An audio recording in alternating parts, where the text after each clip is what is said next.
Good day mga kalalabs ko. Ipapasilip ko sa inyo ang aking mga pegi ulit. Ayan na po sila kalalaki. 3 months na po yan ngayong katapusan mga kalalabs. Kaya pwede na po natin yan i-let go. Medyo pasyensya nyo na at madungis. Nawalan po kasi kami ng tubig. Ang hirap manabo. Kaya kakaunti lang ang aking natatabo. Yung sapat lang para sa kanila. Hindi na makapaligo at hindi na rin makapaglinis. Yung kainan na lang ang aking nalilinisan. Talaga namang. Oops! Dahan-dahan ka.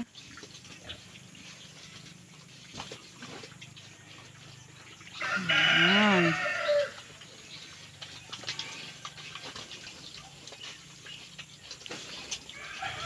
Diba, nadudulas na kayo sa sobrang madumi na yung ating kulungan. Saka, pagkain lang naman sila nadudulas. Yun.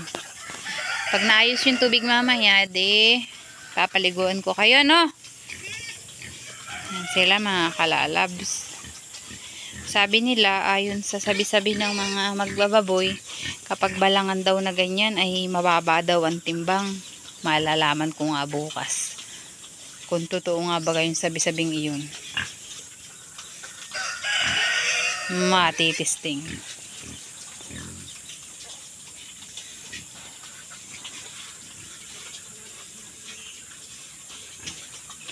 Siya mga kalalabs, ipapasilip ko naman sa inyo yung bagong anak kong native na pigi.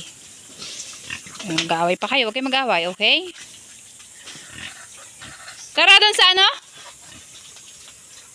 Punta tayo? Santo Niño? Ha? Para namang makakapunta at ulang-ulan baga naman. Motor laang naman. Buti tayo kung may tricycle tayo. Wala tayong baby. At walang matandang baby. Ay tayo makakasugod. Wow! Salamat sa regalo. Kagawad, oh. Ano yan? Nakapagbinta ka na yan? Hindi pa nga. Ay, yung isa lang. Yung may buslo ko sa tiyan. Ano yan, kagawad? Eh, binabloggeries ko nga ang aking mga. Wow! Thank you, kagawad. Hindi ito eh. Ay, kayo na pala. Hi, Iselo. Papasko ko sa iyo. Pasensya ka na late na ako. 26 na nakarating ng bukid. Yan ang aming kagawad. Doon natin, titingnan ko yung aking. Hindi, thank you very much. Hindi nga ate, patingala ang kipay. Hindi yan, hindi yan pwede mga kalalabs ko, yung kipay patingal. Tsaka maano yung baboy ni Ka Edwin. Oo nga, papaharbis ko na nga bukas. Yung kay Mama Abby, kinunta ko, hindi naman nagre-reply, hindi sinisin yung chat ko. Ayun, hindi maganda ang lahi ni Ka Edwin na baboy, punggok. Pero mabigat yung ganyan. Sana. At ayon sa sabi-sabi nga ay yung mga balangan na ganyan ay mababa daw ang kilo, hindi daw tumitimbang ng kuyong. Ay malalaman natin kung totoo yung mga sabi-sabi. Sabi-sabi ng mga lamang daw ng mababa daw ng 1 kilo. Kulay lang. Pakisuyo na, pupuntahan ko yung kabila kong pegi doon. Saan? Dito yung nanganak ko. Nasaan? Doon, yung 8. Na. Yung isa ko kahapon na benta ko, yung may buslo. Naka 6,000 lang naman. Naka 45 kilo. Minus pa. Maliit nga. So yun, mga kalalabs ko, puntahan natin itong kabila. Gusto ko lang naman po ipakita sa inyo yung aking mga pegi, pasilip. Kung paano ang buhay namin dito sa probinsya. Minsan may kita po sa baboy, minsan wala. Tamang pagod po. Pero hindi po nawawala ng pag-asa at hindi tayo titigil. Gawa ng pag tumigil tayo, ay tayo malulugi. Lalo. Yan po ang aking si Pinky mga kalalabs ko. Yan po ay buntis. Yan po ay aanak na rin ngayong katapusan. Tingnan nyo po kung makikita nyo yan. Pink-pink na po yung kanyang keps. Okay ka na ba? Solve ka na? Busog ka na? Galingan mo ang pag-anak mo ha? Pinky? Yan mga kaganyan ko po sila kamahal kalalabs. Sabi nga nila ano ba yung mama mo? Ako daw mga kalalabs. Ang tagal-tagal magbabog. Kinakapulong pa yata yung mga baboy. Kinakausap ko pa raw yung mga baboy. Ay, totoo naman po yun talaga. Kulang sa akin ang 30 minuto sa pagbabahog. At talagang medyo kinakausap-usap ko pa po yan sila. Yun, nung nakarang araw nga ho ay ito'y nagiba. Yan. Maigi na lang at hindi nadaganan ng aking mga baboy. Yan, ginawa ko lang po yan. At wala tayong pambili ng tulda. Eh, kaysa mapuyog po sila ng ulan at lamigin, gigimawa na lang po ako ng paraan. Yan.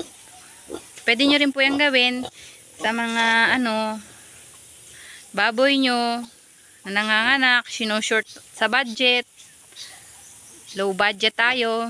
Yan, ganyan po. Pinagtagpi-tagpin sa ako, plastic ng feeds. Ito po si Blackie ko. Nanganak po yan noong 20, kaya bali 20, ilang days na? 26 days pa lang po sila mga kalalabs ko. Ito po yung kanyang mga babies. Hi baby! Hi! Yun, nag-hi din naman sila. Yan mga kalalabs. Hi baby! Pik pik pik pik pik pik pik pik pik! Pik pik pik pik pik pik pik! Gagalit yata si Mama Peggy sa akin. Nagagalit ka ba Mama Peggy? Gagalit ka? Bakit? Busog ka na? Yung mga kalalabs ko. So, yun lang mga kalalabs. Have a good day. Thank you sa mga suporta po.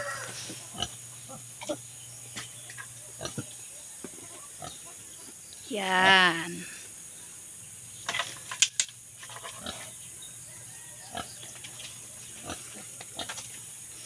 Thank you.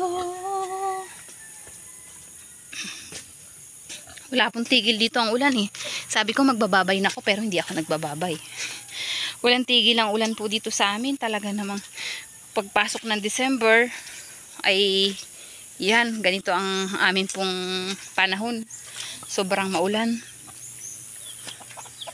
Si Henny Penny. Sobrang maulan kaya ayan. Sobrang putik. Uli-uli ko po muna kayo ng kaunting oras. Oh. Ano? Inupakan mo na yung aking timba. Di lalong nagdumi yan. Ang dumi na yan. Wala akong tubig na panlinis dyan. Alam mong wala tayong tubig eh. Hay, oh, wala akong pang as-is dyan.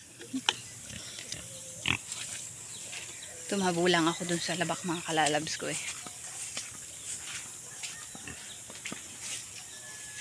Po ang aming probinsya. Ang ganda oh. Ayun na naman ako no. Ang ganda oh. Ang ganda oh. Maganda naman talaga. Ang putik. Tingnan nyo naman to. So, sobrang putik po dito. Sa aming babuyan. Yeah. Karamad. Maputik.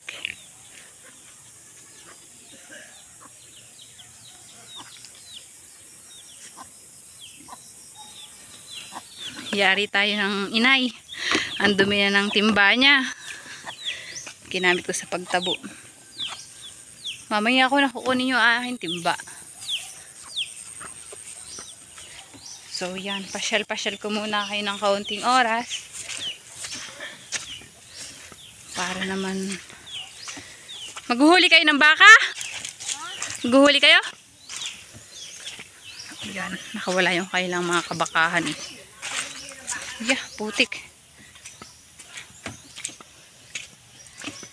Kala ko ba?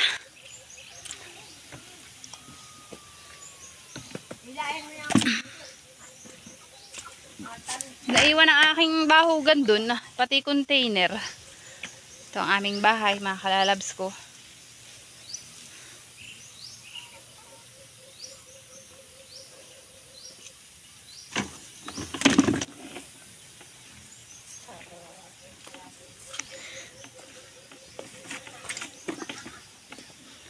Putik, ang putik na ng timbanay. Jaguar! Thank you, mga kalalabs talaga. Hanggang dito na lang po muna ulit.